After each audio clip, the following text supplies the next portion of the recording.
Hello everyone, welcome back once again. तो चलिए देखते हैं, जहाँ तक मैंने पढ़ाया था पिछले लेक्चर में उसी को मैं कंटिन्यू कर रहा हूँ फिर से। तो मैंने दो पार्ट में इसको कर दिया, बहुत लंबा लेक्चर हो जाता है तो बहुत बोर होता है उस पढ़ने में, तो इसलिए मैंने इसको सेकंड पार्ट में डिवाइड कर दिया है। तो देखो लेक्चर नंबर 7 ही चल रहा है, लेकिन क्या है कंटिन्यूएशन में है वो, ठीक है। तो यहाँ पे देखिए मैंने यहाँ आपको डाइजेशन तक बताया था, चाहो तो फिर पिछले वीडियो में जाके देख सकते हो कि म्यूकस कैसे प्रोटेक्ट करता है। अगर म्यूकस सिक्रीट ना हो तो क्या होगा, what would happen if mucus not secreted during digestion. अगर डाइजेशन हो रहा है, ठीक है, डाइजेशन स्टार्ट हो गया है और म्यूकस सिक्रेट नहीं हो रहा है स्टमक में, तो क्या हो सकता है। तो बहुत बड़ी बात है भाई, क्या हो सकता है। तो छोटे छोटे जैसे एसिड के इम्पैक्ट की वजह से छाले पड़ जाते हैं हमारे स्टमक की वॉल पे, और इस छालों को हम बोलते हैं अल्सर। क्या बोलते हैं? अल्सर। जैसे मुंह में छाले पड़ते हैं ना, मुंह में छाले पड़ते हैं ना, तो वही वैसे ही छाले जो होते हैं वो हमारे स्टमक की वॉल पे पड़ते हैं due to the impact of gastric juice if mucus is not secreted properly, ठीक है। तो बहुत पेन होता है, हम बहुत गर्म खाना या बहुत एसिडिक खाना नहीं खा पाते हैं, कई सारी प्रॉब्लम्स होती हैं, ठीक होने में उसको दिक्कत होती है, ये सारी समस्याएं आती हैं अगर म्यूकस सिक्रीट प्रॉपरली नहीं हो रहा है तो, ठीक है। दूसरा केस आता है कि अगर आपके सामने फूड रखा है और आपको टाइम नहीं मिल रहा है, जो केस आता है एसिडिटी का। एसिडिटी क्यों होती है इसका भी बहुत बड़ा रीज़न है। कहते हैं अगर आपके सामने खाना रखा हुआ है और आपको टाइम नहीं मिल रहा है खाना खाने का, या आपको भूख लगी है, आप इमेजिन कर रहे हैं कि मुझे अभी 1 घंटे बाद खाना मिल जाएगा, लेकिन आप घर जाते हैं और पता चलता है खाना है ही नहीं, ठीक है। तो पेट में क्या होता है, ये रिलीज हो जाता है शुरू, और पेट खाली है, उसको कुछ मिला नहीं डाइजेस्ट करने के लिए, तो वो एसिड क्या होता है, वो हमारे स्टमक वॉल में कुछ टाइम तक स्टे करता है, और उसकी वजह से क्या होता है, उस एसिड का जो ज्वलंत पदार्थ होता है, यानी कि जो उसके कंडीशन होती है कि एसिड जलता है, वो जो जलने का जो इम्पैक्ट होता है वो यहाँ गले तक आता है और हम लोग का गला जलना शुरू हो जाता है। Clear that? तो खैर हम लोग को वो बात नहीं करनी है, मुझे डॉक्टरी थोड़ी पढ़ानी है आपको, मुझे तो कोर्स बताना है कि यहाँ पे क्या बात है कि स्टमक में म्यूकस, गैस्ट्रिक जूस और पेप्सिन रिलीज हुआ। गैस्ट्रिक जूस बड़े पार्टिकल को फाइन पार्टिकल में तोड़ रहा है, पेप्सिन जो है वो फूड को क्या कर रहा है, प्रोटीन पार्ट को निकाल करके डाइजेस्ट करने में मदद करता है, ठीक है। अब आगे बढ़ते हैं। फूड जो है डाइजेशन के प्रोसेस में अभी चल ही रहा है, तो फूड जो होता है बढ़ते बढ़ते कहाँ आता है, स्मॉल इंटेस्टाइन में आता है, जहाँ से एब्जॉर्प्शन शुरू होता है। लेकिन एब्जॉर्प्शन से पहले डाइजेशन का कुछ प्रोसेस जो होता है वो स्मॉल इंटेस्टाइन में शुरू होता है, और स्मॉल इंटेस्टाइन का जो शुरुआत होता है वो स्टमक की जस्ट कांटेक्ट से होता है, और वहाँ पे क्या होता है, सी कर्व बनता है। स्टमक के ठीक साइड से एक सी कर्व बनता है, किसका, स्मॉल इंटेस्टाइन का, और इसको हम कहते हैं ड्यूडेनम। ड्यूडेनम। तो देखो मैंने आपको बताया, यहाँ पे कार्बोहाइड्रेट पच गया मुंह के अंदर, प्रोटीन पच गया पेट के अंदर, अब हमारे पास बचा लिपिड, वसा, जिसको कहते हैं oil particles.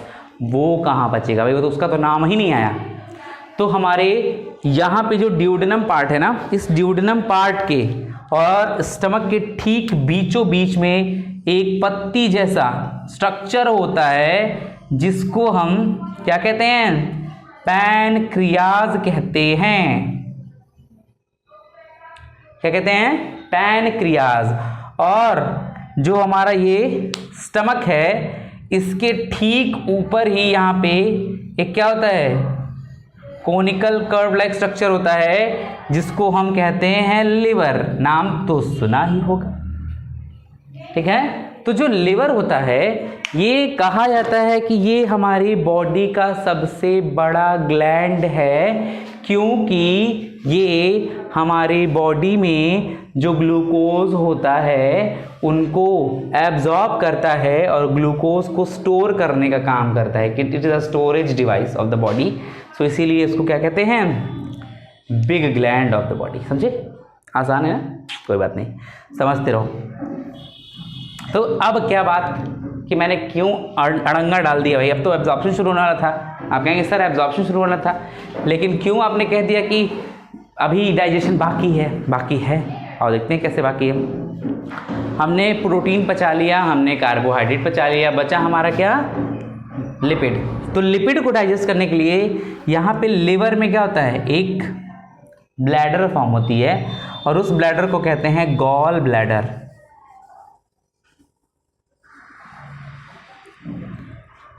Gall bladder.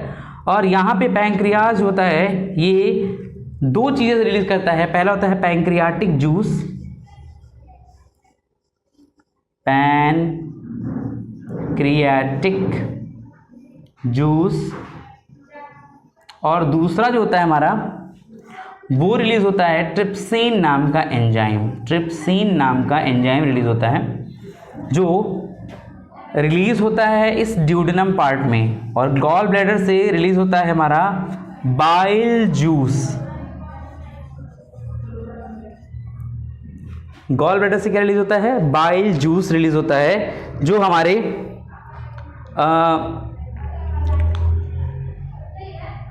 Duodenum में रिलीज होता है। और क्या काम करता है?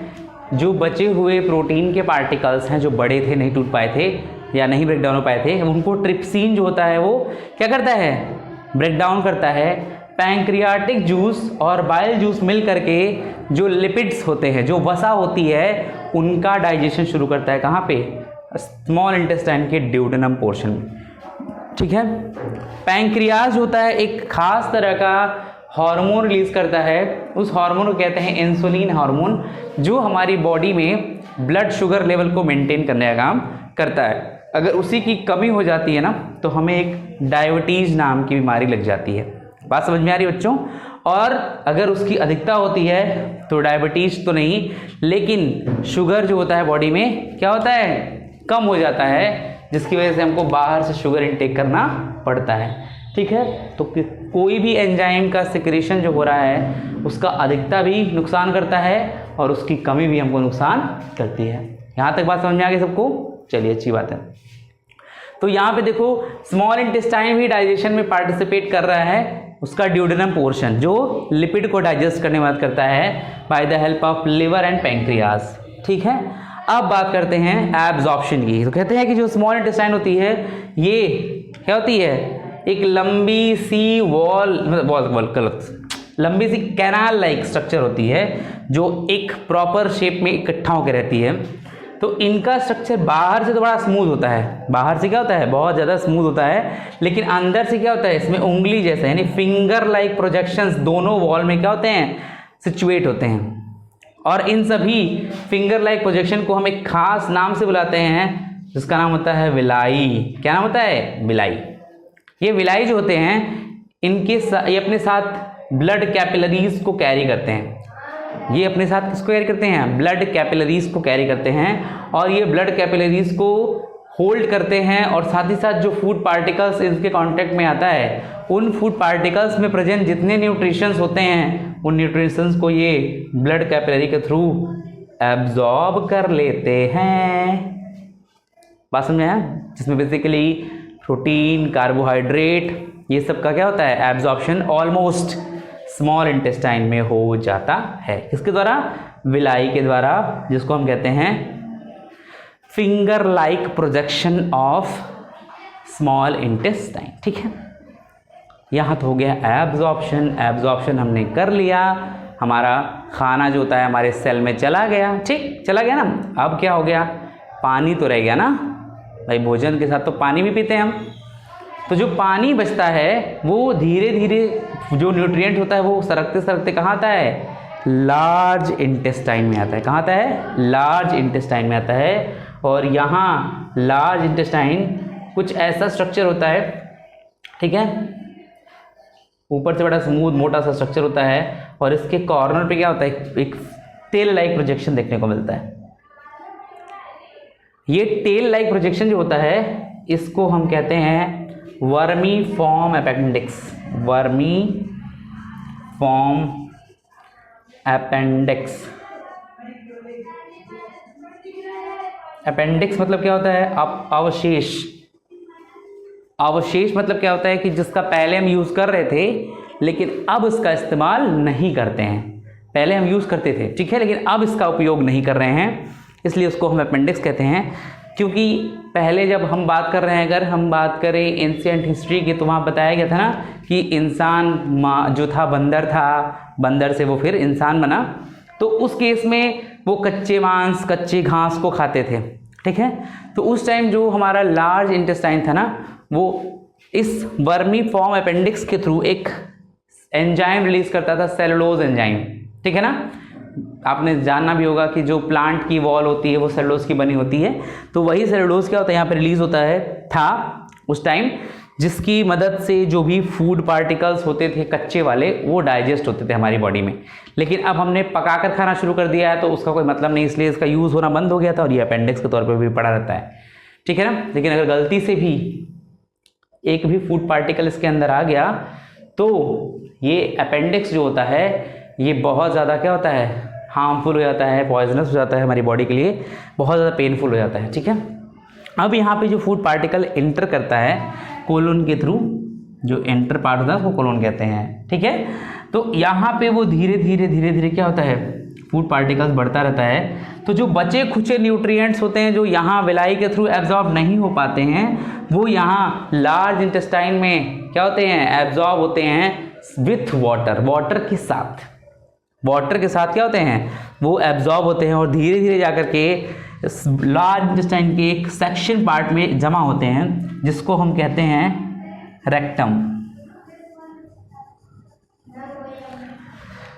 लार्ज इंटेस्टाइन के रेक्टम पार्ट में इकट्ठा होते हैं और फिर हमें जोर की एक क्या होती है, प्रेशर जनरेट होती है जो कि इजेशन प्रोसेस को जनरेट करता है और एनस के थ्रू हम एक्सक्रीटास को बॉडी से रिमूव आउट कर पाते हैं। इसमें बहुत सारे एंजाइम, हार्मोन्स जो होते हैं वो मिले हुए होते हैं फूड के थ्रू और वो हमारे फूड को क्या करते हैं, जो भी न्यूट्रिएंट्स था एब्जॉर्ब करने के बाद वेस्ट मटेरियल को बाहर निकालने में मदद करता है। तो ये